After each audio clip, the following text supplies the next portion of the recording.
자, 그러면 이제 춘추 전국 시대를 이제 보죠. 먼저 한희중을 읽어볼게요. 그 한희중 첫 번째가 여왕 관련된 내용인데 그 앞에 이제 동계 관련된 내용에서 빠진 내용이 좀 있어서 읽어보겠습니다. 자, 서주 중기 이래에 주 왕실의 세력은 급속히 세밀해졌다. 자, 이는 혈연을 기반으로 한 종법적 봉건제의 취약점, 즉 혈연의식의 약화와 함께 이미 예견된 일이었다. 자, 경제적 기반이 점차 약화되어 갔던 서주 말 여왕은 그 왕실 약찬을 막기 위해서 새로운 경제 정책과 호구 조사를 실시했다. 자, 이런 정책은 제후대 강한 저항을 받았는데 특히 그 서주의 지배층 격이었던 국인들이 여왕을 내쫓기 시작했다. 자, 이때 국인이라는 것은 뭐냐면 경대부나 이런 세력들을 얘기해요. 자, 이들에게 내몰린 여왕은 채로 망명했고 그 이후 13년간 왕이 없는 공의 시대가 일어났는데 이때 여왕이 망명해가 BC 841년인데 이를 공화원령이라고 한다. 예, 절대 기년 역할을 했다고 했죠. 그래서 이해는 중국 역사상 연대가 분명한 최초 회의고 그 연대를 기준으로 해고 전후 사건의 연대를 밝힐 수 있는 거죠. 그 공화라는 의미는 공백화가 천자의 업무를 대신하는 데서 비롯된 것이다. 자, 그 공백은 그 여왕이 즉위한 후 그 뭐냐면 성왕이 즉위하자 본국으로 돌아가는데 성왕 때 주왕신 일시로 건의를 회복했지만 그 오래가지 못했다는 거죠. 그래서 그 공화의 그 내용의 원에서 다른 기원을 제시하고 있죠. 공백화가 통치했기 때문에 뭐냐면 공화라고 한다. 근데 앞에서 동기에서는 많은 사람들이 같이 통치했기 때문에 공화라고 했다. 이렇게 이제 있죠. 자, 공백은 이제 있고 성왕이 뒤를 이어서 유왕이 등장했는데 그는 예첩인 포사를 포로 삼고 그 아들을 태자 삼았다. 이에 분노한 이제 정우의 오빠 신우가 건윤종과 연합을 하여 주를 공격했다. 자, 유왕의 태자인 의구가 평왕이 되었지만 건윤의 난을 피해서 동방에 쓰였던 나급 지금의 나강이 나급으로 옮기게 되었고 이도서 서주를 멸망하고 만다 이렇게 있죠. 자, 거기에서 이제 서주 시대가 이제 망하고 동주로 오는데 동주는 크게 이제 춘추 시대하고 전국 시대로 얘기하죠. 그래서 춘추 같은 경우에는 이제 그 앞에서 얘기한 그 나급 천도부터 해가지고 그 당시 이제 BC 403년까지를 보통 춘추라고 해요. 예. 그래서 요거 BC 770에서 BC 403년 춘추라고 하는데 자, 이 춘추라는 명칭은 그 노나라 연대기 이제 춘추에서 나왔죠. 공자가 편찬한. 예. 그래서 여기를 얘기하고 403년은 진나라가 이제 그 중원에 있는 진나라죠. 한위조로 나눠졌는데 이때 그 주나라 왕이 그걸 공인했던 영도가 403년이야. 303년. 그래서 이제 이때부터 전국시대로 가죠. 이 전국시대는 전국책이라는 그 책이 있어요. 이게 이제 종행가, 전국시대 때 이제 펼쳤던 외교관들이 했던 업적들을 적어놓은 글이거든요. 그래서 보통 장이가 썼다고 이제 알려져 있는데 정확하게 몰라요. 이거는. 그래서 하여튼 이런 명칭에서 전국책이라는 명칭에서 전국시대가 이제 나왔던 거고요. 그래서 이제 진시황이 통일할 때까지 BC 221년까지 시대를 전국시대로 한다. 이렇게 보시면 될 것 같아요. 그래서 이제 내용을 볼게요. 자, 이리하여 이제 서주의 창국부터 BC 770년 평왕이 천도할 때까지 서주라고 하며 이후 진이 전국을 통일할 때까지 동주라고 한다. 자, 그리고 동주시대는 다시 둘로 나누어 전반기 때는 춘추시대, 그 다음에 이제 그 후반기 때는 전국시대로 부른다. 춘추와 전국이라는 이름은 모두 이 시대를 대상으로 하는 역사서에서 그 명칭을 따왔다. 춘추는 공자가 편찬하고 있던 논할 연대기였고 전국책은 각국에 돌아다니면서 군주에게 자신의 주장을 폈던 유세지세의 담론이다. 그러니까 외교관, 종행가라고 하는 사람이죠. 합종연행이라는 말이 여기에서 이제 나왔던 건데 이건 나중에 좀 얘기하고요. 춘추는 BC 722년부터 BC 481년까지의 기록밖에 없지만 일반적으로 춘추 시대는 그보다 약 반세기 정도 소급해 주의 동촌부터 보고 있다. 자, 전국시대 계시는 한위조의 진을 상등분해요. BC 453년 혹은 주왕씨 공양 BC 400년부터 잡는 게 일반적인데 대개는 403년으로 이렇게 잡아요. 예. 그래서 상분도해가 한이조가 이제 453년이고 이걸 공인한 게 403년인데 보통 403년을 기준으로 얘기를 하고 있죠. 그래서 춘추 시대에 대해서는 하면서 이미 독립적인 성향을 갖고 있던 제국들이 독립해 서로 공방전을 계속했다. 자, 결국 춘추 시대라는 약 200개에 달하는 제국들이 점차 몇 개의 국가를 통합되는 과정임과 동시에 도시 국가 형태에서 읍제 국가, 영역 국가로 이동하는 과정을 볼 수 있다. 동주 왕씨는 동쪽으로 이동해 일단 명맥을 유지했지만 나급을 중심으로 소국에 불과했고 다만 처음에는 종주로서의 권위를 제국에 인정했지만 그것도 잠시였다. 그래서 이제 이때 이제 초창기 때는 그 종황량이라고 했죠. 그래서 이제 왕을 주왕실을 받들고 오랑캐를 물리치자. 그래서 이제 초나라를 이제 주로 대상을 했는데 이게 초나라 그 춘추 중기 이후부터는 그런 건 이제 관념이 점점 심각해지기 시작하죠. 예. 자, 그래서 인제 이렇게 있고 그러면 인제 춘추 전국시대 춘추의 정치 과정을 보면요. 자, 춘추 초창기 때는 주왕시 세태였죠. 그래서 인제 그때 주 부근에 있는 정나라가 패권을 인제 잠시 잡았지만 곧바로 상실하죠. 그리고 나서 인제 오패라고 해서 등장하게 됐는데 오패에 대해서는 여러 가지 설이 있지만 이 제나라 항공, 진나라 문공, 초나라 장항 그다음 오나라 합려, 월나라 구천 이렇게 5명을 얘기하고 있어요. 근데 여기 좀 눈여겨볼 게 뭐냐면 제나라항공과 진나문공은 그다음에 중원의 국가죠. 그러다 보니까 인제 주왕실을 받들고 종황량일에 기치해서 인제 뭐냐면 패자로서 인제 활동을 했고 얘네들이 이제 해맹을 자주 해요, 해맹. 어 해맹이라는 것은 하늘 맹세를 지내고 이제 하늘에 제사를 지낸다 맹세를 통해서 제후들을 결속시키는 방법이거든요. 그래서 해맹적인 어떤 국제 질서를 인제 잘 했는데 여기에서 뒤에 이제 나타난 초나라 장황이나 오나라 합려, 월나라 구천은 요거는 중원하고 거리가 멀죠. 예전에 서주 시대 때는 이제 남만이라고 해 가지고 동남이라고 하죠. 보통 그런 색들인데 예전에는 주나라한테 말 안 들어 갖고 인제 계속 정벌 주나라와 다퉜던 민족들이에요.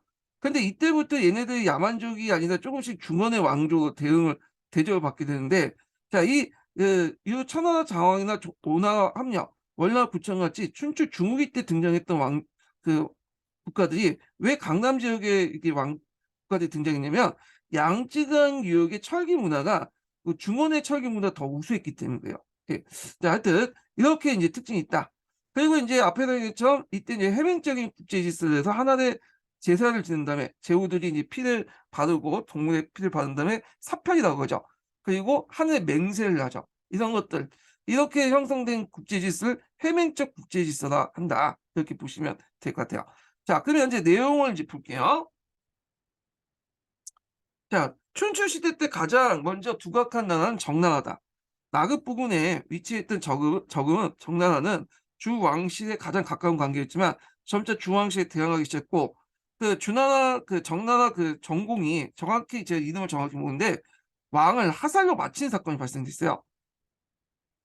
그 사건을 계기로 해서 주왕씨는 이를 제어할 수 없었고 제후국을 제어할 수 없었고 권위는 국도로 실추되고 말았다. 그러나 이제 춘추 중기부터 방대한 영토와 인구 및 강대한 무력을 지닌 강국이 등장해 세밀해진 동주 왕조 대신에 왕실 대신 국제 정치를 주도할 주도권을 장악했는데 이들 패제라고 한다. 자, 그래서 춘추 시대 때 5패가 있죠. 그래서 이제 춘추 5패에 대해서 여러 가지 설이 있지만 일반적으로 볼 때 제나라 항공, 진나라 문공, 초나라 장항, 오나라 합려, 월나라 구천 이렇게 보는데 진나라 목공도 보는 사람, 진나라 목공은 이제 서북방의 진을 얘기해요. 그 목공을 보는 사람도 있고 송나라 양공도 보는 사람도 있어요. 근데 이거는 뭐 제 거 두고 그 5명이 있다. 그래서 이제 보면 정나라가 등장한 지 얼마 되지 않아 양자강 유역에 위치한 남방의 대국 초나라가 강국으로 대두되었다. 그래서 남방의 초나라 위협에 대응해 중원의 제후를 규합한 대항한 것이 동방의 제나라다. 그래서 BC 7세기경에 시행된 제후들이 모임의 해맹의 제를 중심으로 하는 경우가 있다. 그래서 이제 해밍이라는 거 아까 지금 하늘에 제사를 지내고 그리고 모여서 동물의 피를 바르고 나서 사표 의식을 통해서 하늘에 맹세를 하는 그런 방식이 해밍인데 그렇게 해밍을 통해서 했던 것을 해밍적 국제 질서라고 하죠. 자, 이에 참가한 나라도 동방에 치우쳐 있다. 왜냐하면 이제 중원의 나라들, 그러니까 주나라 영향권 안에 있는 나라들이죠. 자, BC 658년에 초가 마침내 중원의 강국이었던 정에 침입해 춘추 시대의 남북 대립이 장을 이었다. 제항공에 이어서 이에 대해 제후를 소집해 초를 물리친 데 성공했다. 자, 차나 항공은 이에 대해 제후를 소집해 초를 물리친 데 성공했다. 그리고 BC 656년 교구에서 해맹제 해맹을 내 첫 번째 패제가 됐고 제항공이 죽은 후에 패자의 지위를 받은 것이 진나라 문공이다. 요때 이 진은 여기 보시면 알겠지만 진나라 진이 아니에요. 중원에 있는 진이에요. 나중에 한 위주로 나눠지죠. 자, 그는 제후를 이끌고 다시 북쪽으로 진격해 온 초를 초에 승리에 거둔 후 도남원 기대 청토에 가서 이 사람들 뭐냐면 그 제후를 이끌고 해명했다. 그러나 진문공이 죽은 후에 다시 초가 폐쇄가 됐다라는 거죠. 예. 자, 초는 중원의 제국과 달리 본래 중앙시의 영향이 밖에 있었던 거고 예전에는 거의 이민족 취급받았던 나라죠. 이민족 출신의 국가였다. 자, 이걸 보아 초는 중원과는 다른 계통의 문화를 지녔으며 아마 이제 신석기 시대 양자간 유역의 문화 계통을 이었을 것이다. 자, 초의 장황은 요게 보면 초나라는 이제 공이라고 지칭 않죠. 왜냐면 어차피 얘네들은 주나라 왕실과 상관없기 때문에 그냥 왕이라고 칭해. 초장왕 때는 중원 제후의 연합군과 싸워 승리했으나 이전 패자들과 달리 제후를 모아 해맹한다든가 주 왕실을 받드는 등의 행위를 하지 않았다.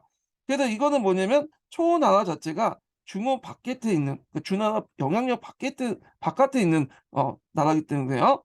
그래서 이제 초가 패자가 됨에 따라서 초나라는 견제에서 이겼던 양자간 유역 국가들이 강대했는데 이로써 남북 항쟁이란 춘추 시대의 세력 판도가 달라지게 되었다.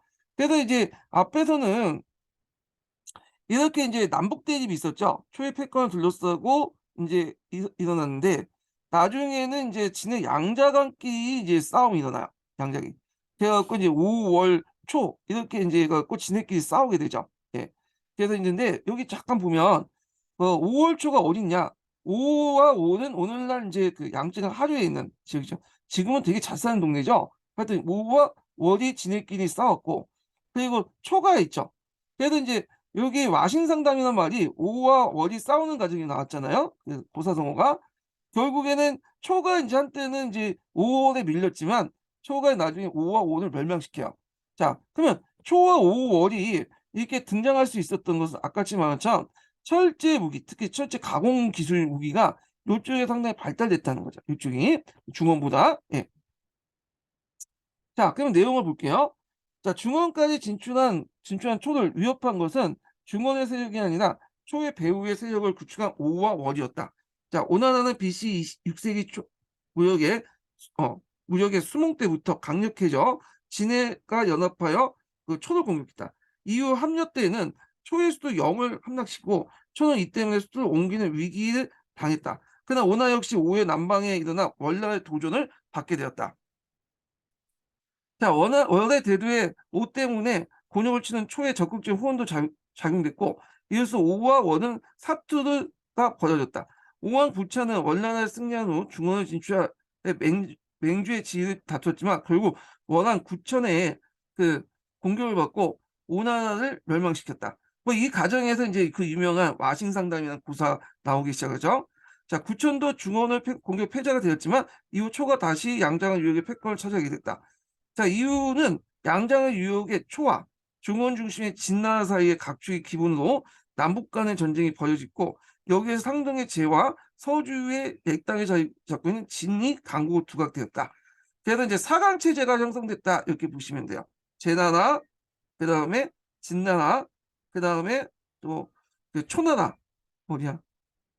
네, 초나라하고 그 다음에 여기 진 이렇게 사강 체제가 형성됐다.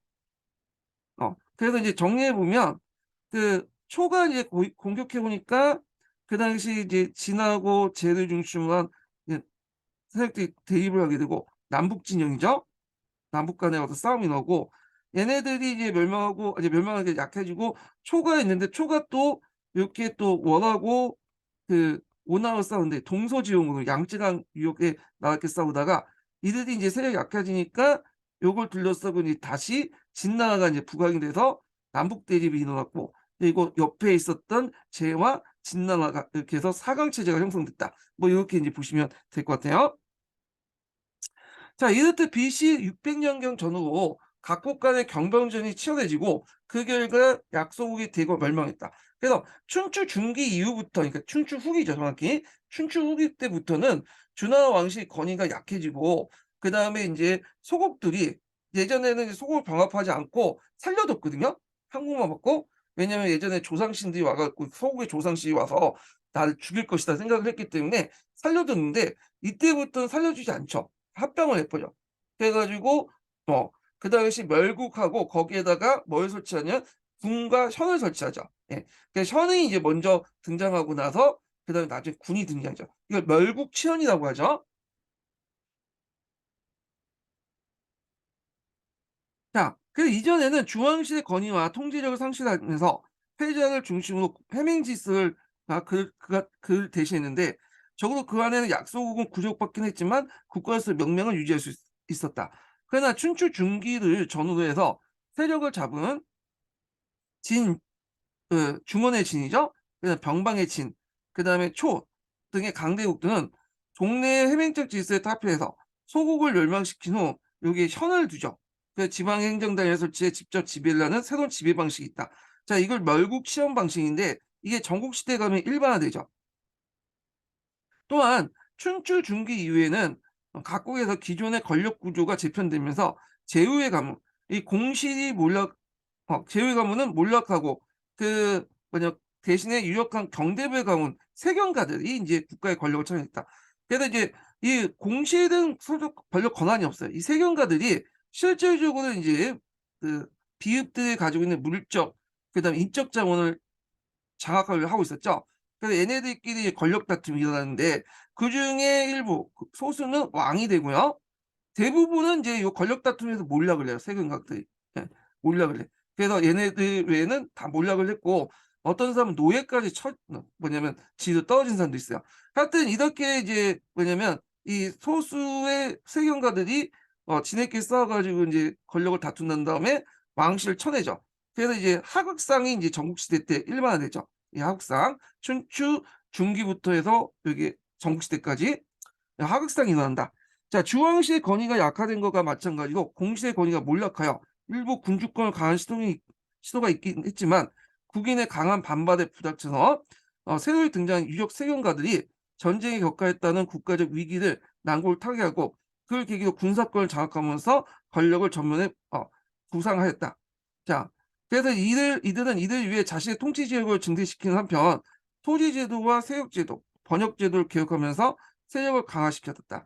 자, 이 제도의 개혁으로 되게 군역에 부담이 없던 농민들에게 이제 새롭게 군역이나 군부를 부담을 하거나 수확물을 효율적으로 수취하면서 군사 경제적 기반을 확대시켜 나갔던 것이다.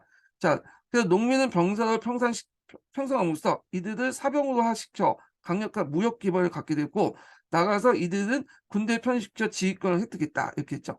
그래서 좀 약간 더 설명하면, 자, 앞에서 이제 춘추 전기 때까지는 주로 이제 공인한 지위가 군사 공동체로서 제사와 군사적인 어떤 역할로서 주로 시족신을 뭐냐면 제사를 지내고 외적을 방비하는 역할을 했죠. 근데 춘추 중기 때부터 이 경대부들이 실권을 장악해요. 그래서 경대부들이 뒤에 얘기했지만 산림수탁을 가산화시켜. 원래는 이 산림수탁이라는 것이 상가 임야와 그다음 물과 호수 이런 것들 얘기하거든요. 근데 이런 것들은 이제 예전에는 주로 공유지로서 주로 이제 뭐냐면 제사를 지내는 데 사용했는데 이걸 자기가 그냥 꿀꺽 먹게 돼요. 그래서 각 지역에 있는 산림수탁을 가산을 시키고 거기에서 나와 있는 이제 소금이나 철, 목재 등등을 판매해서 돈을 벌어요. 돈을. 그리고 누구의 한심을 사냐면 사계층들의 한심을 사. 사계층. 그래서 사계층들에게 여러 가지 혜택을 줘서 자신을 지지하게 만들죠. 그리고 이제 앞에서 얘기한 것 농민들에게는 여러 가지 뭐냐면 그 부역 제도를 만들고, 아니 부역 그 농민들의 군사나 뭐 군역이라든지 여러 가지 부역을 부과해서 이들을 또 뭐냐면 자신의 군사적인 재원으로 삼죠. 자, 이걸 통해서 이제 경대부들이 산림주택의 가산을 통해서 경제적 어떤 바탕을 마련하고 사회계층의 지지, 그다음에 이런 농민들 군사시켜 가지고 군사적 기반을 만든 다음에 뭐냐면 누굴 치냐면 공을 치죠. 그래서 공이 물러나고 경대부가 실제 권력을 강화하게 되는데, 자기들끼리 또 뭐 치고받고 싸우면서 대거 90% 몰락하고 이 사람들이 공을 치고 나가서 이제 스스로 왕이 되는 거죠. 그래서 이들 내에서 이제 90%는 몰락하고 그중에 일부가 살아남아서 공을 갈아치고 자기가 왕이 됐다. 이런 과정들하고 이제 연결시켜서 보시면 될 것 같아요. 자, 그럼 보면, 자, 이런 농민에 대한 징병 학대는 상가 주위의 읍제 국가에서 전사의 역할을 독점했던 사계층이 국인의 특권을 위태롭게 하고 정통적 상하 관계를 무너뜨린 계기가 됐다. 자, 그럼 국민들이 불만을 가질 수밖에 없겠잖아. 예전에는 이제 군인으로 특권으로서 나름대로 전쟁에 참여해서 약탈물도 자기가 독점했는데, 이게 밑에서 생각한 농민들이 번역을 담당하니까 그것도 잘 못하게 되죠. 그러니까 이제 세경가들은 앞에 산림주택의 가산화를 통해서 얻은 여러 물자를 가지고 누구한테는 국인들에게 대거 주게 되죠. 그래서 국인 측의 불만을 해소하기 위해서 강화된 경제력, 아까 산림주택의 가산화를 통해서 막강한 돈을 벌었죠. 그 번 걸 바탕으로 적극적인 시혜를 베풀었고 핵심적인 가부장적 무력 집단을 구성함으로써 문제를 해결했다. 이렇게 했죠. 여기에서 이제 가부장적 무력 집단은 뭐냐면, 예전에는 공과 다른 이제 그 사회 관계, 경계별 관계는 그 가부장적인 그 관계가 아니었어요. 공이라는 존재가 이제 시종의 우두머리이기 때문에 그들을 받들어 모셔야 된다는 어떤 상징적인 의미가 있는 거야. 그러니까 약간 종법 질서에서 어떤 상징적 의미로서 이제 공과 그 밑에 경대부 사관의 어떤 충성 관계를 맹세했는데, 근데 이때 인제 이 경대부, 그러니까 세경가와 그다음에 요 사회 관계는 경대부들이 뭐냐면 경대부들이 인제 사회에게 돈을 주잖아요. 그럼 돈을 주고 대신에 신뢰를 얻는 거야. 신뢰와 충성을 얻는 그런 집단을 가부장적 무력 집단이라고 해요. 그래서 겉으로는 뭐 경대부가 아버지고 요렇게 이제 그 밑에 있는 그 사들은 아들이다, 이런 식의 관계처럼 이렇게 얘기를 하고 있지만, 실제 그 밑바탕에는 돈을 주고 주고받는, 그러니까 물질적인 수혜 관계를 통해서 충성과 그다음에 이런 것들 주고받는 이런 관계를 이제 가부장적 무력 집단, 그다음에 이게 이제 좀 더 이제 전국시대 어 그 발달돼서 가부장적 군주관으로 바뀌죠. 그래서 단순히 '내가 예전에 조선시대의 어떤 적장자이기 때문에 모셔라.' 이런 게 아니라 '내가 지금 너희들 고용했고 이렇게 하니까 받들어 모셔라. 그리고 나를 아버지처럼 생각해라.' 뭐 이런 식의 인제 많이 나온 거예요. 그래서 인제 이 가부장적인 군주관과 연결된다, 이렇게 보시면 되겠죠. 자, 하여튼 가부장적 무력 집단을 구성하면서 문제를 해결했다. 자, 이로써 주로 사기층이 국인과 세균과 사이는 혈연 관계가 아니라 이때 은혜라는 건 뭐야? 돈이죠, 돈. 돈과 물질적인 것과 충성에 대한 새로운 인격적인 관계가 형성됐다. 일반적으로 이런 관계를 임업적 관계라는데, 이런 임업적 관계가 기존의 혈연적인 종복 관계를 벗어나 새로운 인격적 유대 관계가 형성됐다. 그래서 이런 것들이 인제 가부장적 군주가 바뀌었다. 융사 공동체 문제에서 가부장적 군주가 바뀌는데, 이런 임역관계 오래 갈 수밖에 없죠. 어차피 허용 관계라는 거는 시간이 지나면 멀어지잖아요. 그런데 이 사람이 나한테 통지를 주고 돈을 주고 물질적 혜택을 주면 그 관계는 어 대대로 가죠, 대대로. 예. 그래서 이런 것들이 인제 뭐냐면 가부장적 군주의 특징이다, 이렇게 보시면 될 것 같아요. 한편 세경과의 세력 확대 과정에서 유력한 세력 간의 갈등이 심화되면서 이들에 의해 권력 충돌이 일어났다. 그래서 진과 초 같은 국가는 문화적 지역적 특성상 때문인지 모르겠지만 세경과의 성장은 군주권을 어 위협할 만한 정도가 아니어서 춘추 전국 시대에 걸쳐 단일했던 군주권이 유지됐다. 그래서 진과 초 같은 나라들은 중원 문화하고 좀 벗어났잖아요. 그리고 이제 상대적으로 볼 때 좀 약간 왕권이 강했거든요. 근데 중원 문화권을 많이 갖고 있는 그 문화들 있죠. 그 여러 중원에 있는 국가들은 이런 이제 그 앞에서 말하는 상대적으로 인제 어 공의 세력보다 경제부의 세력이 컸고, 그리고 인제 그들도 예전에 지위가 상당히 많았기 때문에 사회적인 경제적 지위가 많기 때문에 앞에서 언급했던 것들과 더해서 이제 뭐냐면 세균가들이 권력을 장악했죠. 자, 그러나 이는 매우 드문 경우고 대개 인제 세균가는 국권을 분할하거나 찬탈하는 경우가 일반적이다.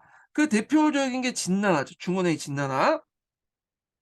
그래서 인제 그 진나라는 6명의 경이 투쟁하다가 결국은 한위조라는 유력 세경가 나라를 분할해서 새로운 국가를 설립하고, 그다음 제나라는 전시에서 왕실 혈통이 바뀌었다. 예. 자, 그래서 요 과정에서 인제 보면 춘추 중후기부터 해 가지고 전국시대 때 인제 내용을 보면요. 하극상 풍조가 등장하고요.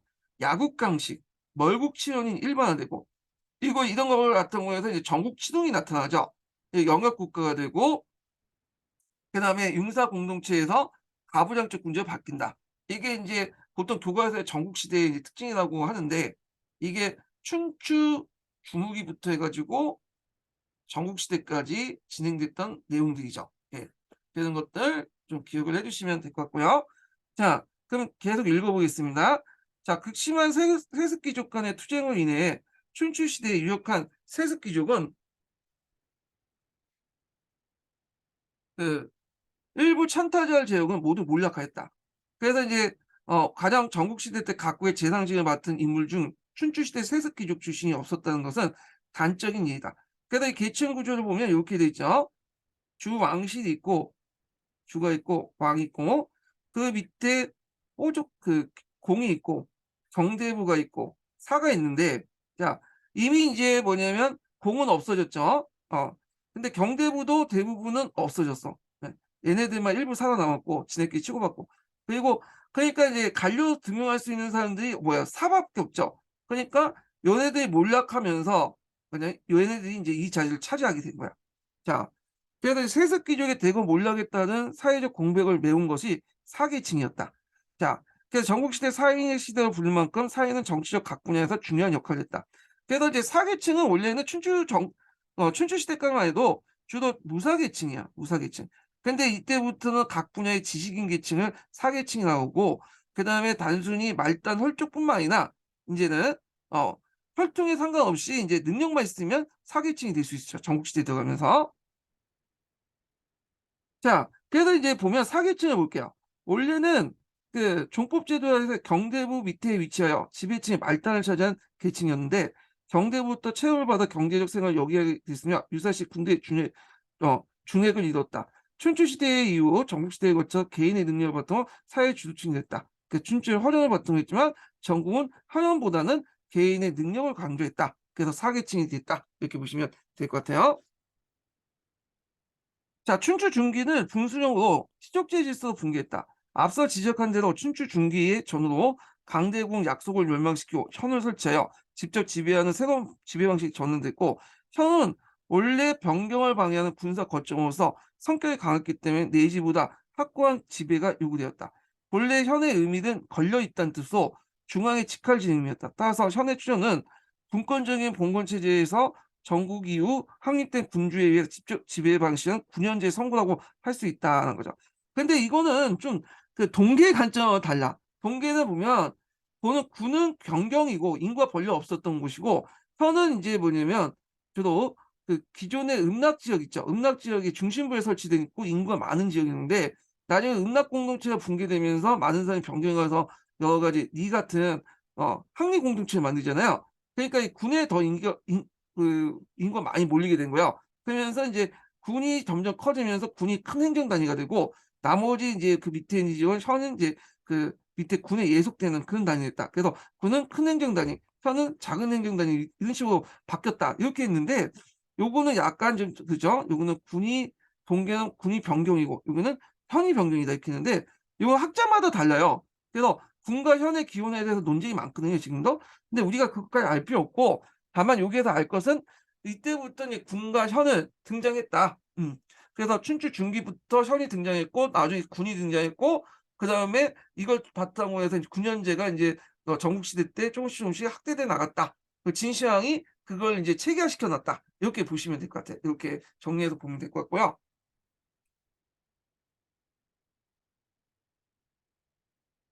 자, 여기에서 인제 이렇게 있고, 그다음에 마지막 보면 시족적 질서가 파괴된 것은 또 하나의 원인이 철제 농기구의 보급이죠.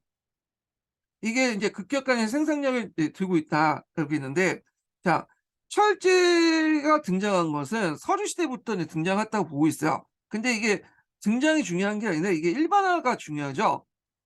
일반화가 언제 됐느냐 가지고는 중국학계와 이제 일본학계가 좀 약간 위견이 달라. 중국학계에서는 이미 춘추 시대부터 일반화됐다.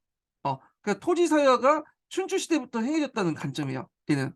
서주 말기부터 춘추 시대 같은 토지 사유화가 일어났다 이렇게 있는데, 일본학계나 뭐 다른 그 중국 학자들은 그렇게 보진 않고요. 어 춘 전국 시대부터 이제 일반화됐고 전국 시대에 가서야 개인이 토지의 소유가 사유화가 일어났다 이렇게 보고 있어요. 근데 좀 관점의 차이가 있는데, 자 뭐 하여튼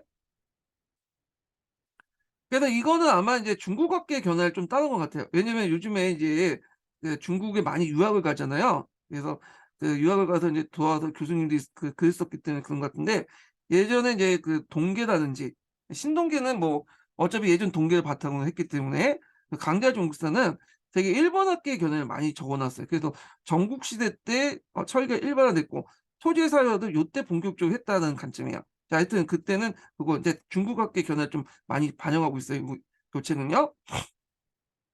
자 BC 7 세기에서 6 세기까지 제철학이 발전했다는 철기의 추jon 후 철제 농기와 우경이 보급되면서 이미 이거는 이제 춘추 시대부터 보급됐다는 걸 전제로 얘기한 거죠. 이전에 엄두에 낼 수 없던 땅을 깊이 가나 엎어 생산을 증대시킨 신경과 농경 과정에서 효율성으로 인한 단위 면적 생산량이 급격히 상승하였다. 자, 이와 함께 노동 생산성이 제고되고 방대한 항무지와 들이 개간되면서 공동체적 토지 소유 제한을 받지 않는 개인의 농경지가 출현했다. 자, 이와 함께 토지 소유의 불균형이 나타났고, 그리고 낮은 생산 수준 단계에서 불가피하게 유지됐던 공동 경쟁이 사라지고 5인 정도의 가족을 단위로 한 소농 경영이 등장했다. 다만 철제 농기구가 대개 국가의 수준이 장악되고 있어서 전국 중국에 가서 본격적인 보급의 단계에 접어든다. 이렇게 있어요. 그래서 인제 앞부분은 인제 뭐냐면 약간 중국학계의 견해를 받아들이지만 요 뒷부분은 일본학계의 인제 견해를 좀 약간 수용을 하는 식으로 인제 기술로 돼 있어요. 예. 자 그래서 인제 이렇게 있고, 그다음에 전국 시대로 넘어가는데 이제 그 춘추 시대에 관련된 동계 관련된 내용을 볼게요. 자 106 페이지 펴 보세요. 자 요거 춘추 시대 뭐 전국 시대 구분은 그냥 넘어가고요. 예. 여기 역사적 성격만 이제 역사 성격부터 읽어 볼게요. 자, 종래 춘추 전국시대는 공자의 춘추의 근거에 유교적 역사관에 인해 그 시대가 부정적으로 평가됐다. 왜냐하면 공자 입장일 때는 당대를 혼란기로 봤죠. 이 상황은 어떻게 보면 서주시대, 하원주 시대로 돌아가는 복구적 경향이 있기 때문에 당연히 이 시대를 부정적으로 봤고, 요 시대를 예전에 서주시대로 다시 되돌려고 했던 사람이에요, 이 사람은요. 자 하여튼 그래서 정치적으로 상당히 난세임에도 불구하고 사회, 경제, 문화적으로 상당히 발달됐던 시기죠. 그래서 정치적으로 이 시기를 어지럽게 난세임에도 틀림없으나 사회와 경제, 문화 면에서 고대 사회를 재편성하고 지난해 통일제국을 형성하기 위한 거대한 변혁에 격동기도 하겠다. 따라서 이 시대의 성격은 결국 육아적 역사관에 의해서 부정적인 시각보다는 정치적 변화와 함께 사회, 경제, 문화적으로 커다란 발전을 이뤘던 시대로 파악한다는요. 자, 그래서 인제 여러 변화들을 인제 정치, 사회, 그다음 민족, 그다음 등등 사상적으로 인제 쭉 얘기를 하고 있어요. 보면 자, 이 춘추 전국시대 사회 경제 변화와 관련된 내용은 예전에 시험에 나왔죠. 예전에 아주 오래된 예전에 나올 가능성이 있어요. 크게 보면 인제 그 음락국가 체제, 정가선의 음락국가 체제에서 영역국가 체제, 면집의 중심의 영역국가가 바뀌었고 군현제가 등장했고 관료제도가 발생이 됐고, 그다음에 이제 공실이 쇠퇴되면서 세력들이 등장을 했죠. 뭐 이런 내용들이 인제 여기 정치면의 변화에 쭉 나와 있거든요. 그래서 좀 보면 자 정치면의 춘추 시대는 아직도 주도의 봉건 질서가 유지되고 있었다.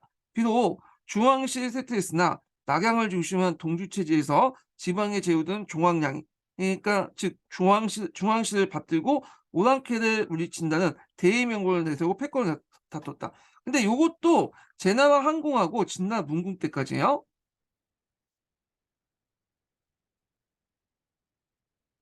예. 자, 각국의 정치는 경대부 등 귀족의 수중에 있었으며 비록 대부의 세력이 강하지 않았으나 제후를 넘어뜨리지는 않고 있었다. 그런데 이제 춘추 초기 때만 그렇고 중기 넘어가면서 이제 상황이 바뀌어지는 거죠. 자, 그래서 이제 전국 시대에 들어오면서 봉건 제도가 붕괴되고요. 그러니까 여기 막 전국 시대에 들어오면서 이제 봉건 제도 붕괴하는 식으로 얘기하는데, 실제로는 춘추 중기 때부터 붕괴되기 시작했다고 보시면 돼요. 자, 그러니까 주왕시는 낙양 근처만 차지하는 조그만 소국을 물렸겠다. 주나라가 소국으로 축소됨에 따라서 지방의 제후국들 가운데 강력한 실권을 가진 경대부들이 제후국들을 이제 질을 찬탈한 하극상 사태가 이제 발생했고, 제후국도 강국이 약속을 병합하는 이른바 야국경식의 살벌한 세태가 있었다. 자, 이때 이제 신흥 강국은 새로 정복한 영토를 봉건제 대신에 중앙집권적 군현제제도 이제 실시했고, 이에 따라 군주의 권력이 크게 변하여, 군주의 권력은 크게 강화된 반면에 귀족 세력은 약화되면서 주대 봉건 질서 가부장적 군신 관계에 바뀌었다. 특히 이제 춘추 중기 이후에 종래 읍제 국가의 구조가 해체되면서 그 대신에 전국시대 영형 또는 영토국가 형태로 발전해 나갔다. 요 자세한 설명 뒤에 이제 동계 읽으면서 다시 얘기를 해드릴게요. 자, 이에 따라 전국시대는 봉건 국가체제가 해체되고, 이에 대신해서 왕권이 강화되는 중앙집권적 관료체제가 변천돼 나갔다. 자, 그 다음에 이제 사회적인 측면을 보면, 이 사회적인 부분에서 이제 산업공사라는 계층이 형성돼요. 예전에는 농민계층만 있었고 그러니까 이제 사계층만 있었잖아. 공인계층과 상인계층은 아직 없어. 왜냐면 이들은 이제 부수적이기 때문에 농민계층하고 같이 겸직을 했죠. 예, 그 수도 아직 전문적인 공상인계층도 수가 이제 적었고, 근데 이제 생산력이 발달되면서 잉여 생산물들이 많이 생산되고 잉여 인구들이 많이 생산되잖아요. 이 잉여 인구들이 이제 공인과 상인이 되죠. 그러면서 수적으로 늘어나고 전문가들도 이제 예전에 농사와 같이 겸했던 사람들이 많은데 전문적인 상인과 공인 집단이 많아지면서 이들이 계층으로 이제 하나의 계층으로 부상이 되면서 산업공상 계층 간이 형성이 됐고, 그런 것들을 좀 기억을 해두시면 돼요. 그리고 또 이제 사회계층이 이제 부각이 됐죠. 부각. 자, 그 내용을 볼게요. 사회적으로는 주대의 시족 공동체가 춘추시대 중기부터 붕괴됨에 따라 전국시대에 들어와서 가문보다 개인의 실력을 우선시한 실력주의 시대가 등장했다.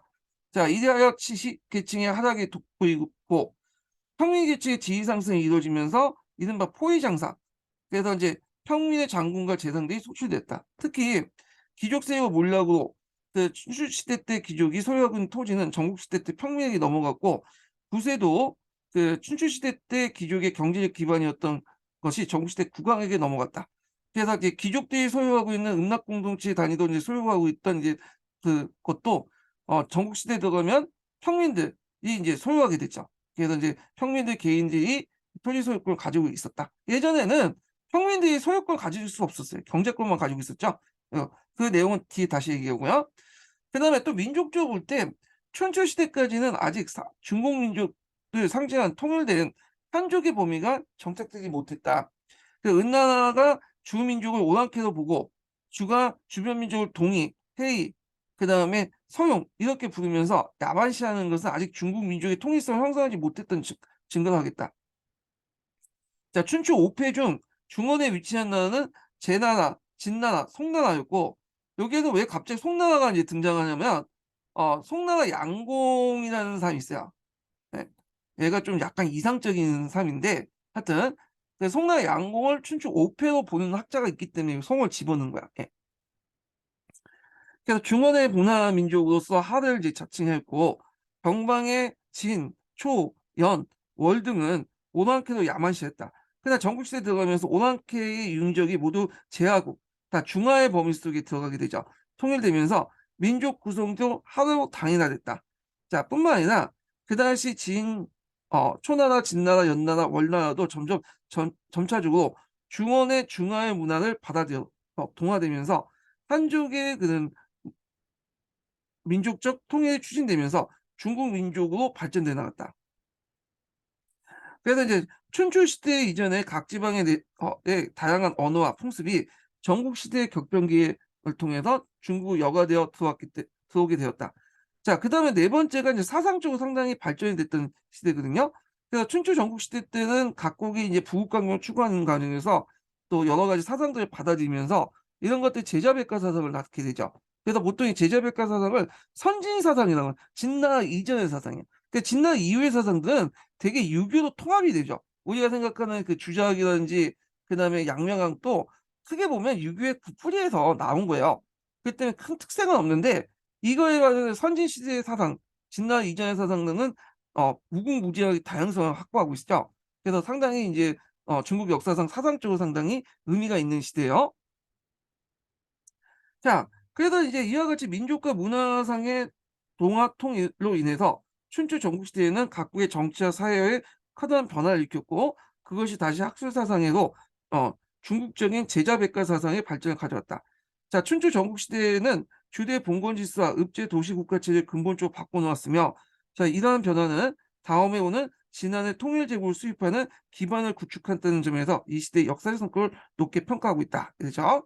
자, 춘추 시대 국의 구조와 변천을 볼게요. 요거 넘어가기 전에 두 번째 인증번호 알려드릴게요. 마지막 인증번호 알려드릴게요. 마지막 인증번호는 21번입니다. 네, 마지막 인증번호 21번이에요.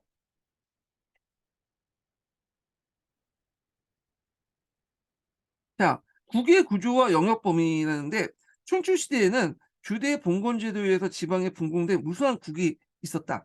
자, 이런 국의 구조를 파악하는 일은 이 시대의 정치는 물론이고 사회와 경제, 문화를 이해하는 것이다. 이렇게 있는데 그래서 이제 그 내용들이 있는데 이게 그 단순히 음락 구조뿐만 아니라 이 뒤에 있는 국의 신분 질서가 또 연결돼 있어요. 예, 그게 서로 연결돼 있거든요. 잠깐 이제 요걸 제가 지도도 한번 만들어 봤거든요. 여기 주 동영상 개론을 바탕으로 해서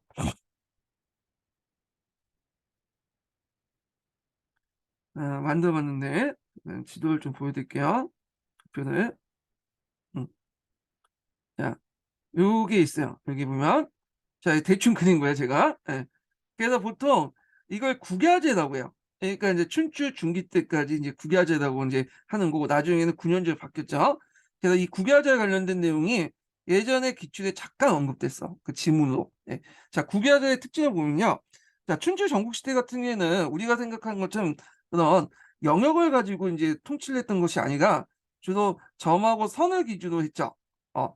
그래서 이제 이렇게 했는데 그러다 보니까 읍이 이런 경우 있어. 월경지들이 많았어. 예를 들어서 이제 주나라가 있고 여기가 뭐냐 예를 들어서 월나라가 있다.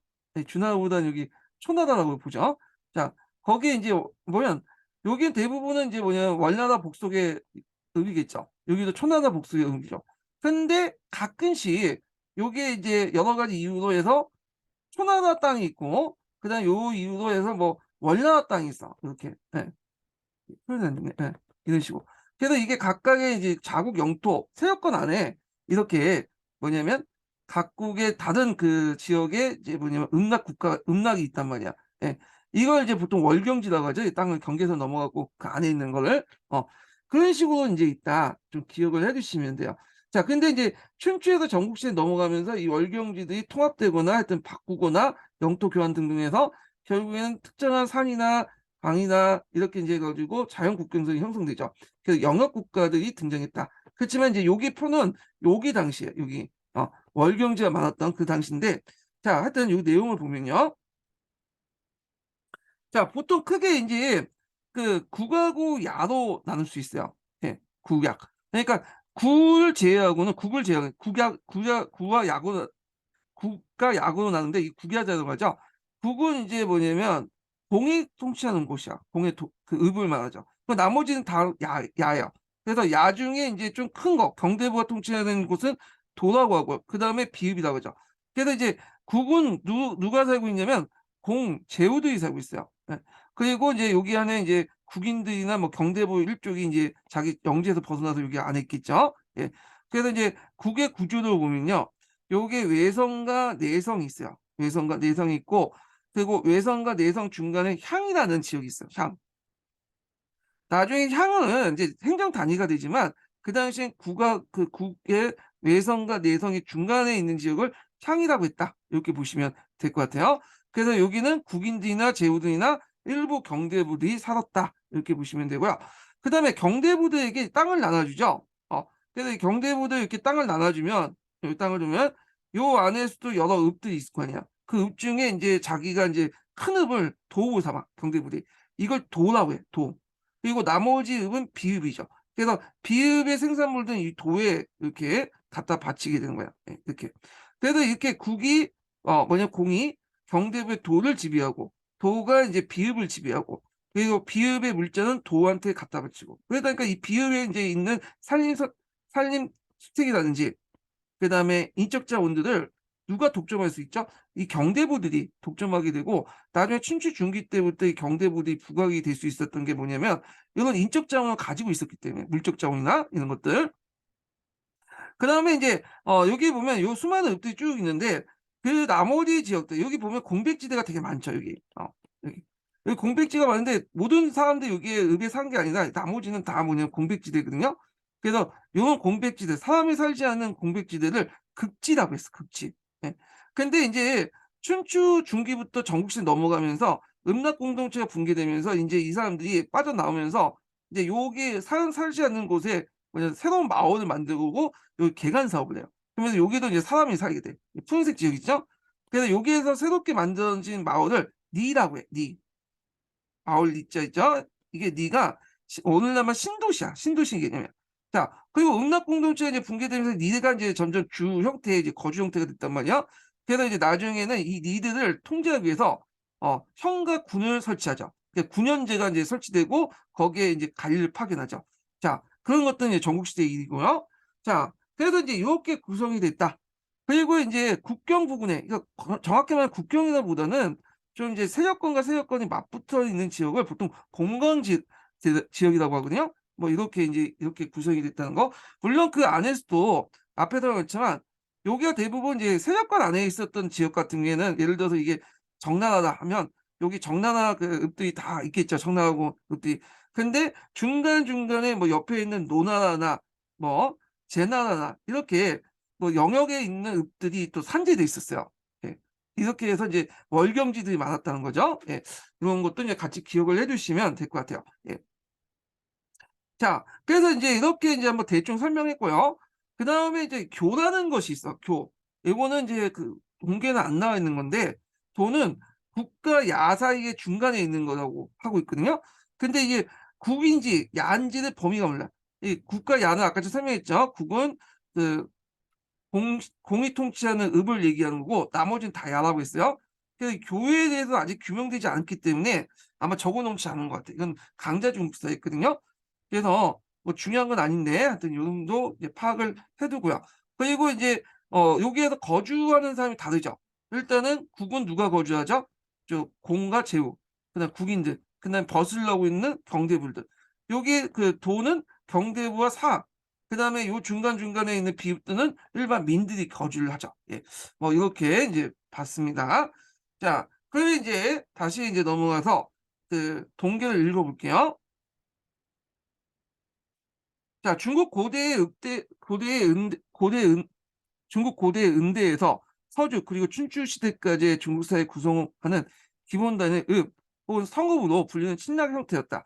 자, 이러한 침략은 간단한 방어 시설을 갖추고 있는 소규모 침략부터 성벽을 둘러싼 도시 형태로 발달한 침략과 제후의 왕도에 이르기까지 다양했다. 그 일반 민의 이제 거주 지역도 대부분 읍이라고 하는 침략 형태였다. 자, 춘추 시대 때는 국은 이러한 읍이 사회 경제적 발전 후 그 규모가 큰 대침략 성격을 갖고 있다. 국은 내성과 외성으로 둘러싸여 있고 외성 밖으로는 강대한 들판이 있었다. 들판 가운데 이제 비라고 부르는 무수한 소읍도 있어 이를 지배하고 있었다. 그래서 이제 국 외의 나머지 지역은 야라고 부른대요. 야. 야에는 그 앞에 비읍도 있고 그 다음에 이제 경제보선 도도 있고 그렇게 있어요. 자, 이 국의 형태에 대해서는 중국 및 일본 학계에서 이들 도시국가 또는 읍제국가, 성읍국가라고 이제 그 성격을 규명하고 있다고 했는데, 여기에는 이제 앞에서 언급했던 뭐 도시국가론, 읍제국가론 이런 내용들인데, 우리가 뭐 이 정도까지는 알 필요 없을 것 같으니까 넘어갈게요. 예, 앞에 부분에 다 설명했던 부분이고요. 또 자, 그 다음에 이제 국의 내부 구조를 계속 얘기하고 있어요. 그러니까 이 내성과 외성 중간지대에 넓은 공간에 일반민 거주하는 측량과 전지가 있고 이걸 상이라고 했다. 자, 이때 일반민들은 주로 어떤 사람이겠어? 사계층이죠, 사. 물론 이제 일부 민계층도 있겠죠. 여기에 부속돼 갖고 일하는 사람도 있겠죠. 근데 사가 이제 주고, 그 다음에 경대부 중에 이제 여기에서 간직을 하는 사람도 있어. 그 제후 밑에서 이런 계층들이 이제 살았던 지역이죠. 그래서 이 지역을 향이라고 했다.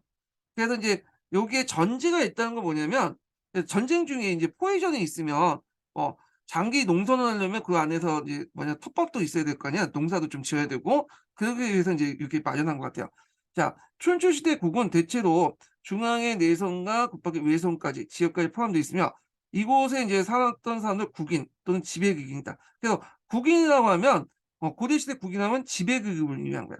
적어도 사 정도 되는 사람들 의미한다. 이렇게 보시면 될 것 같아요.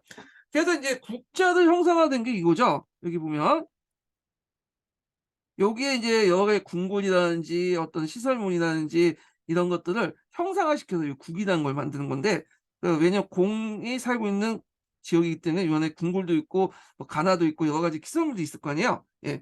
자, 이와 같은 국을 둘러싼 성곽 밖에 구가 교회에 넓은 교와 야가 있는데, 앞에서 얘기했던 교회 범위에 대해서는 아직까지는 뭐냐면 모른다고 했죠. 예.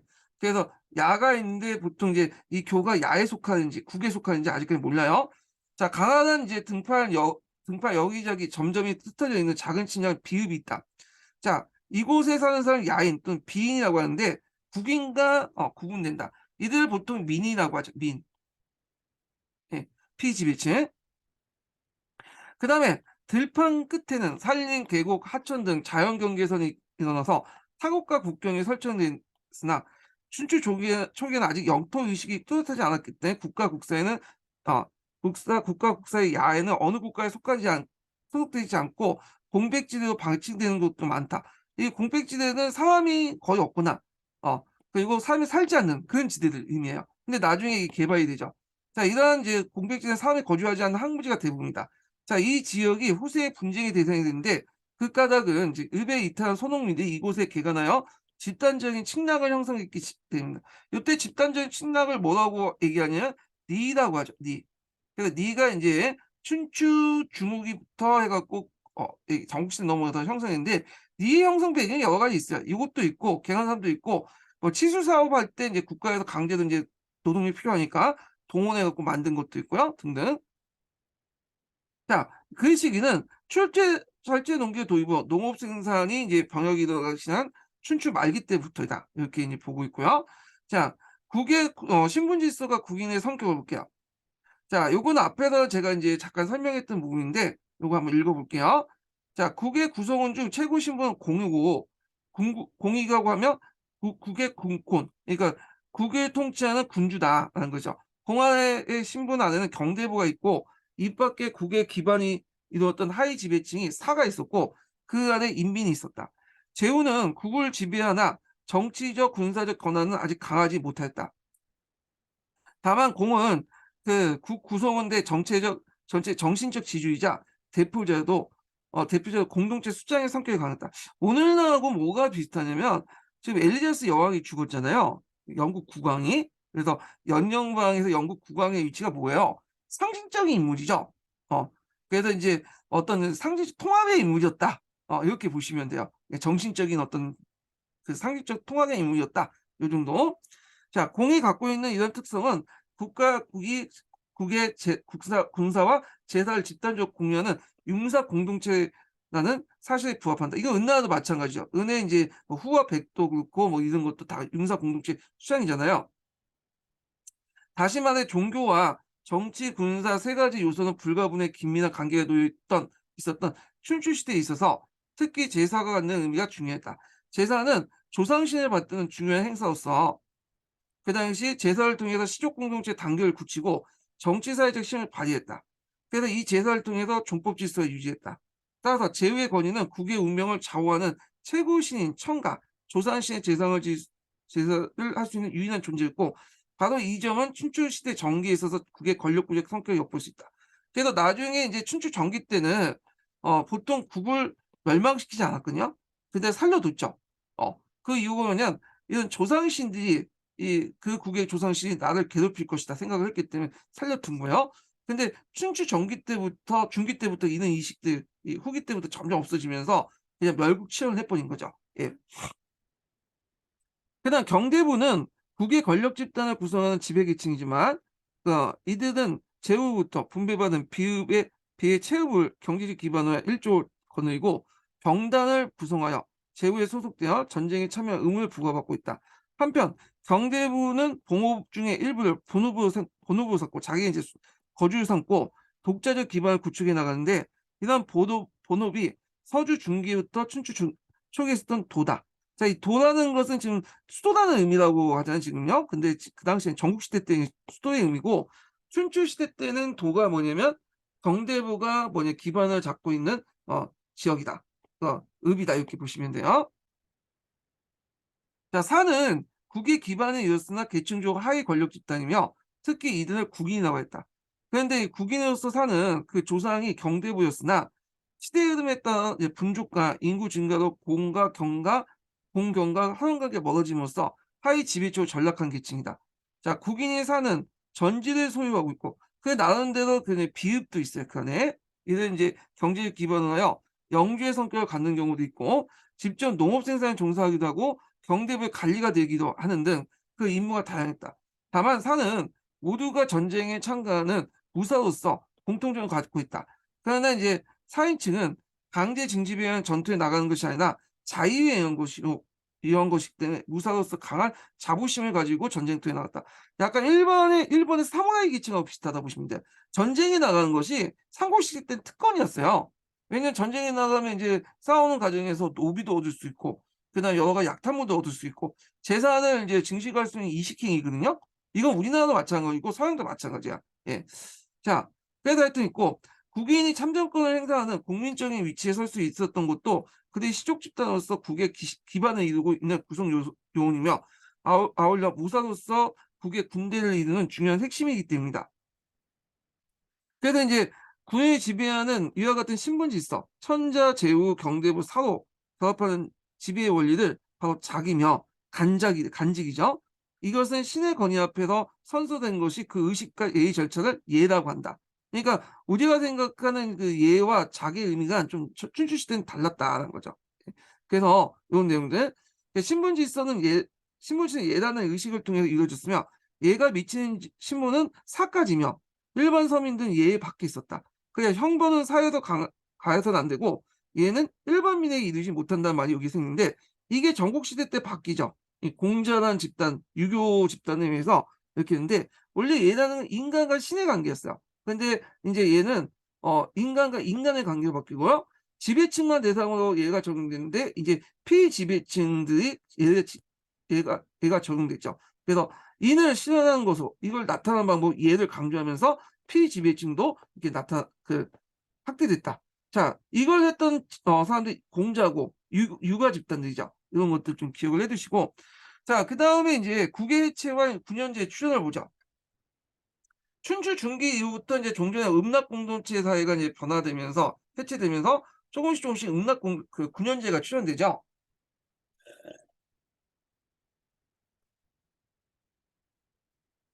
자, 춘추시대 중기 이후 각국에서 일어난 정치 병역 결과 이상과 같은 국의 신분 질서에 중대한 변화가 일어났다. 그에 따라 권력 구조의 재편성이 진행되어 시족제가 해체되었다. 주왕시의 쇠퇴에 따라 생긴 새로운 질서 형태가 바로 패자를 중심으로 구신증은 맹 또는 해맹적인 국제 질서다. 근데 여기 주의할 게 이제 춘추 다 전반기 때 그런 게 아니라 대표적인 이제 그 사람이 진나라 아 아니 제나라 항공하고 진나 문궁 때 관련된 내용이에요. 한이중 연결시켜서 보시면 될 것 같아요. 자, 해맹적 국제 질서는 국가 간의 화원적인 연대 의식과 공동 문화 의식 그리고 동일 조상을 제사 지낸다는 주술적 종교 간의 기반을 했다. 따라서 각국이 실력 경쟁을 해내는 데 있어서 대국이 소국을 병합하는 경우에도 소국이 신성하게 모시는 종묘와 사실 그대로 보존하는 중 복속 방식을 취했다. 자, 이는 주대일의 시족사회를 질서를 그대로 유지하면서 대국이 소국을 복속시키는 방법이다. 즉 대국도 처음부터 소국을 무력으로 병합하여 소국의 엄청난 저항을 불러일으키기보다는 맹을 통해서 대외적으로 종황량의 대의명을 내세워서 소국을 복속시켰던 것이다. 따라서 여기 보면 제나라, 진나라, 초나라 같은 대국사에 끼어 있는 중원의 송, 위, 노, 진, 이게 뭐라고 있죠? 네, 체나라 등의 소국은 자국의 독립에 위한 대국의 결명이 불가피했다. 근데 여기에서 초는 빼야 돼요. 예, 초는 이건 아니고 진과 제가 이런 방식이었죠. 앞에서 있는 것처럼. 초는 이민족 국가이기 때문에 여기 동일 조살 재산이 이건 필요 없는 거야. 공동된 그 각국 간의 화물적 요대시 이거 전혀 없죠. 예. 자, 그래서 결명의 조건으로 맹주인 대국에게 병력 제공을 부를 감당했다. 그러니까 군사 동원의 부를 감당했다는 거죠. 그러나 춘추 중기 이후 진, 초, 진 등 주변 강대국들은 종의 해명 방법을 위해서 복수의 지배 방식 버리고요. 당연히 이제 어떻게 돼요? 예. 이거 말을 잘못했네 제가. 여기는 이제 그 대국사에 끼어 있다는 거고 초나라가 이제 뭐냐면 그 해명적 방식을 했던 게 아니죠. 요걸 이제 잘못 제가 파악했어요. 여기를 얘기했네. 예. 자, 이 나라들은 이제 그 뭐냐면 있는데 요게 좀 눈여겨볼 게 이제 뭐냐면 이 진하고 초정 이런 애들은 이제 해명적 방식을 아 선택을 안 했고 이게 진이 아마 끼어든 거는 나중에 인제 춘추 말기 때 들어가면 진나라가 다시 부각이 되거든요. 그때는 이제 해명적 방식이 아니라 인제는 멸국치용 방식으로 나갔다. 이걸 이제 얘기를 하는 것 같아요 지금. 그래서 앞에 인제 제가 설명한 부분은 그 대국사에 끼어 있는 인제 그 이런 나라들의 상을 얘기한 거고 요거는 이제 요 부분은 이제 앞에 있는 해명적 질서 방식 가지고는 하지 않았다. 이런 내용이죠. 요 나라들은 요 진은 후에 인제 진을 얘기하고 춘추 시대 때 그 말기 때 진을 얘기하고요. 자, 그래서 인제 속을 완전히 멸망시키고 그곳에 현을 설치하여 직접 통치한 멀국 치현 방식을 채택했다. 이렇게 있죠. 자, 거기 인제 사기 진봉기에 의하면 내용이 있는데 여기 좀 읽어 볼게요. 사기 진봉기에 의한 진나라 무공이 10년 네, 정복지에 먼저 현을 설치했다고 기록하고 있다. 그러나 춘추 자전에 의하면 이러한 진의 현 설치의 기록이 전혀 보이지 않는 반면에 초와 진에서 현을 설치했던 기사가 집중적으로 나타났다. 따라서 이제 최초의 현 설치에 대해서 이 두 기록이 다 같이 인용하고 있다. 뭐 있는데 하여튼 뭐 진이나 초는 두 나라 중에 하나가 이제 뭐냐면 현을 먼저 설치했다. 그 내용이고요. 자, 계속 읽어볼게요. 속을 면할 그 지배자를 제거하고 종무와 사직을 완전히 파괴. 이게 나라의 상징이라고 했죠. 자, 파괴하여 소골 대국의 현으로 재편성하는 멀국 치원 방식은 시족적인 정통을 존중하는 중원의 여러 소국에게 대단한 공포를 불러일으키겠다. 각국은 다투어 국력 강화와 군비의 충실을 위해 군비의 충실을 위한 체제 개혁을 깨지 않을 수도 없었다. 왜냐하면 잘못하면 먹힐 수 있으니까 어떻게 하든 이제 뭐냐면 체제 개혁을 할 수밖에 없겠죠. 그래서 자기가 통치하고 있는 이제 지역을 확실히 장악하고 군현제를 실시해서 그걸 통해서 물적 인적 차원을 쫙 끌어다 모아 가지고 전쟁에 나가서 그 전쟁에서 승리하는 거 이게 제일 목표가 된 거야. 그래서 그걸 하기 위해서 종전의 지배 질서 없애고 새로운 지배 질서를 만드는 그 범법 작업이 필요했던 거죠. 그리고 재민지배 체제도 필요했던 거고 자 이러한 상황은 종래의 시족적인 봉건 질서는 더 이상 자신의 지위를 지탱하기 어려운 공적으로 하여금 시대의 변화에 따라 시족 공동체의 대표자의 위치에서 탈피하여 권력이 집중된 가부장적 군주제의 변수로 까게 되었다. 자, 깨하게 되었다. 읍제 국가의 지배 형태가 군현제적 중앙집권체제로 변하게 되는 시대적 배경은 이와 같은 사회 변화에서 시작된 것이다. 이렇게 내용이 있고요. 그다음에 이제 구체적인 춘추 오패와 영역국과 관련된 내용이 있는데 여기에 보면 이제 한이 중에 없는 내용도 있어요. 그래서 제나라 항공과 진나라 문공 그다음에 이런 사람들의 정책 같은 것들이 좀 자세히 적혀 있거든요. 예. 그럼 한번 읽어 볼게요. 자, 여기 보면 이제 그 내용을 보면 여기 두 번째 달을 볼게요. 춘추 시대의 이들 5패 소국 병합 과정을 보면 항안을 중심으로 하는 중원 지역과 양자강 중하조를 중심으로 하는 강남 지역군으로 이렇게 양분되었다. 자, 중원 지역에 대표하는 나라가 제나라와 진나라였고 강남의 광대국이 초나라였다. 춘추 초기에는 항안 유역 간의 국가 간의 영토 확장이 진행되면서 같은 형상이 진행되었고 동시에 양자강 유역에도 소국 병합이 추진되었다. 자, 그러니까 춘추 시대 때 폐업을 이룬 첫 번째 국가 제나라 항공이었죠. 그 다음이 진나라 문공이었다. 자, 제나라는 중원의 동쪽 상동반도에 위치하고 있으며 땅이 비옥하고 바다에 연해 있어 해물과 소금의 이익이 풍부했다. 그러니까 제나라 위치는 여기에 있어요. 오늘 상동성 일대에 있죠. 그와 동시에 옆에 노나라도 있고 송나라도 있고 그죠? 예.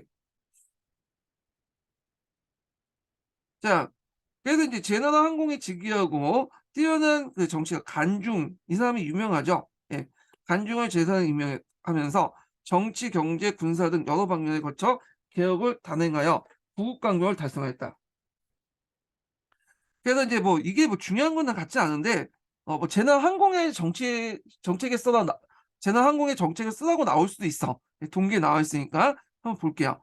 먼저 정치 경제 면에서 보면 서민의 주거지를 구분하여 호수에 따라서 마을을 재편성했다. 특히 경제 개혁으로 정전의 경기를 없애고 토지에 따라서 토지의 등급을 매겨 합리적 세금 지수를 당했다. 또한 소금과 철공업을 발전시켜 화폐를 주주했으며 물가를 조절하는 등 성공업을 일으켰다.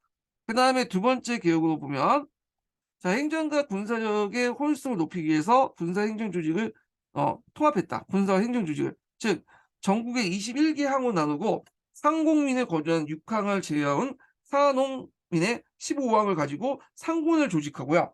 보통 이제 군, 상군, 오군 이런 게 3개와 5개 단위로 조직하는 게 정통시대 군 조직 방법이에요.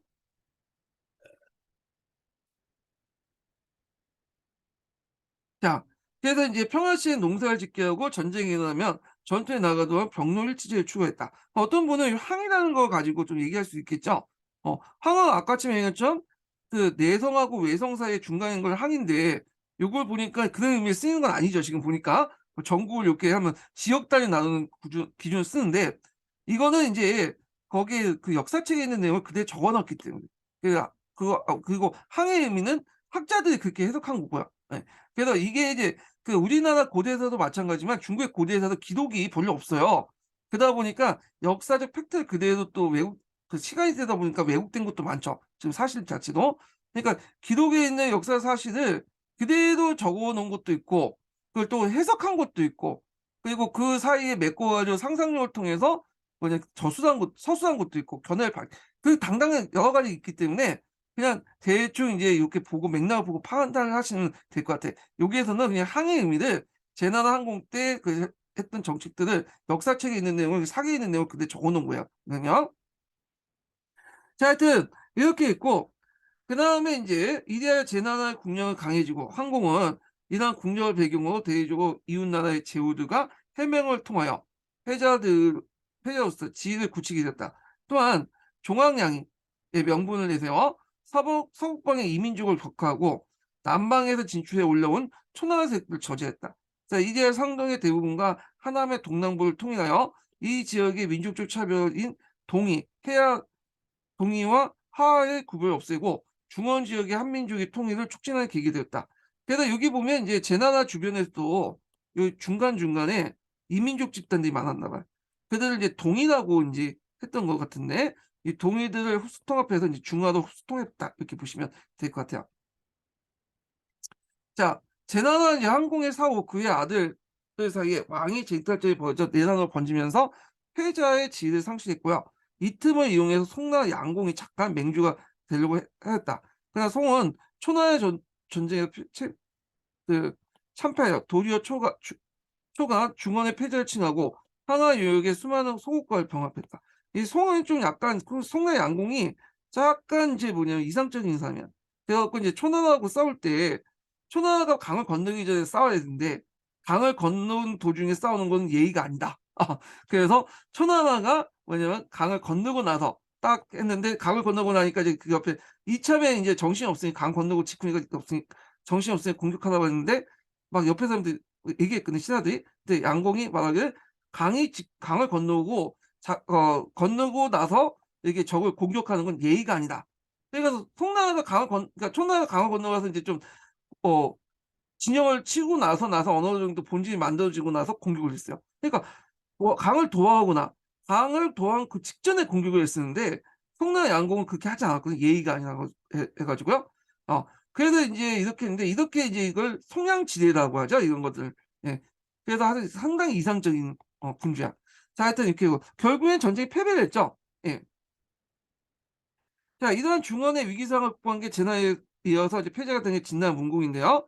춘추 초기의 진은 중원의 진을 얘기해요. 여기 인제 보면 요게 있는 단어죠. 한이조 예전에 여기에 있었던 나라를 진나라라고 부릅니다. 여기. 자, 춘추 어디까지 읽었어? 예. 자, 춘추 초기의 진은 항상 융접의 침에 시달리고 종실 귀족간의 분쟁으로 국력을 떨치지 못했다. 그러나 문공이 이제 즉위하면서 농업과 상업을 장려하고 제나라 항공의 대의 명부를 복받아 종황량의의 기치를 내세워 국가 발전을 이룩하였다. 자, 춘추 시대 패자들이 대부분 종황량을 내세운 것은 무역만으로 약소국을 따르게 하고 대외전쟁을 수행하기 어렵기 때문에 자연히 약소국을 참여시키기 위해 명분으로 중앙시를 받들고 시족질서를 보호한다는 대의명분으로 중앙량을 찾게 되었다. 따라서 진도 중원의 어떤 폐업을 달성하기 위해서 중원의 소국과 연합하여 강성해진 초해세력을 꺾어야 했다. 그래야 이제 제나라, 진나라 연합하고 서북방의 윤족과 하친을 깨하면서 소국을 달래기 위해서 다시 중앙양인을 내세워 마침내 초하사와 이를 물리칠 수 있었다. 이후에 진은 30개의 소국을 병합하고 국토를 크게 확대했으며 제나라 항공의 위세를 능가할 정도였다. 자, 춘추 시대의 진해 목공 시대 때에 이르러서 국력을 했는데 이 목공도 때에 따라서는 이제 뭐냐면 그 춘추 5패로 보는 학자도 있어요. 예. 자, 그래서 이제 발전했으나 진해 눌리어 거우 서북방의 패자가 되었다. 이렇게 있고요. 자, 한편 남방의 초나라에서는 목항과 장항 때 더욱 강성해졌다. 특히 장항은 나극 근방의 처도가 중왕시의 국보이며 왕권의 상징인 솥을 솥의 크기를 묻고 그것을 빼앗는 오만함을 보였다. 이 솥이라는 것은 이제 그 뭐냐면 주나라를 상징하는 거거든요. 그래서 이걸 얼마나 크냐 묻고는 그걸 뺏으려고 했어. 예. 자, 하여튼 이어 이제 중원의 각국에서 정벌 함으로써 중원의 패자를 군림하게 되었다. 장왕이 병합한 소국은 26개국에 이뤘고 강대한 영토도 패자가 되는 데 성공했다. 자, 이 밖에 강남의 양자강을 하기 위해서 이제 우와 월이 이제 세력 다툼이 치러졌는데 춘추 중엽의 진이 초와 패권을 다룰 때 오와 연합하였으므로 오나라도 진의 도움으로 받아 강대해졌고 마침내 오의 합류는 오자서, 이 오자서 유명하죠. 오기본법으로 이제 그 유명한데 오자본법으로 또 유명하죠, 이 사람이. 예. 자, 하여튼 오자서와 손문을 기용하여 그 국력을 배양한 후 초의 수도까지 이제 쳐들어갔대요. 손자본법으로 또 유명하고. 예. 이렇게 이제 있는데 하여튼 제가 말을 잘못했네요. 이 오자서가 아니라 이 오자서는 나중에 오자를 얘기하는데 동일한 사람이 아니라 다른 사람이고 손문은 유명하지. 이 사람 얘기하다가 좀 얘기 잘못했어. 이 손문이 손자본법으로 유명하잖아요, 이 사람이요. 예. 그래서 하여튼 이렇게 있고 그다음에 초는 진해 왕병을 도움으로 오군을 국경 밖으로 몰아내긴 했으나 이 전쟁의 타격으로 패자의 진을 상실했다. 그래서 이제 오의 이웃에 있던 월나라는 오초 전쟁을 이용하여 초와 동맹하여 오를 무찔렀으나 이때 오의 합류는 전사했다. 오왕 부차는 아버지의 원수를 갚기 위해서 월과 싸워 이를 격파했고 원왕 구천을 포위하니 원은 오나라 속국이 될 걸 맹세하고 오왕 부처가 이를 받아들였다. 자, 오나라는 월나라에 대한 승리를 자만하여 중원의 진과 제나라의 전쟁을 일으켜 이를 격파하긴 했으나 해마다 대풀이된 전쟁으로 백성을 피폐해지고 경제는 위축되었다. 자, 월나라 구초는 오나라에 대한 패배로 치욕을 싣기 위해서 와신 상담을 하면서 10년간 국력을 길러 마침내 오를 멸망시켰다. 자, 이리하여 오와 월왕의 구초는 양자강과 해수 지역을 지배하는 강대국이 되었다. 물론 이 월왕 자체도 이제 월 자체도 나중에 초나라에 의해서 멸망당해요. 예. 뭐 이런 내용들이 있는데 뭐 있고 그 다음에 전국시대의 정치와 사회 변화를 볼게요. 이제부터 전국시대로 넘어가거든요. 그래서 이 부분은 다음 시간에 진행을 하겠습니다. 이 전국시대는. 예. 오늘 강의 듣느라 수고하셨고요. 예. 다음 주에 뵐게요. 아니 다음 주가 아니라 화요일날 뵐게요. 화요일날 강의하거든요. 예.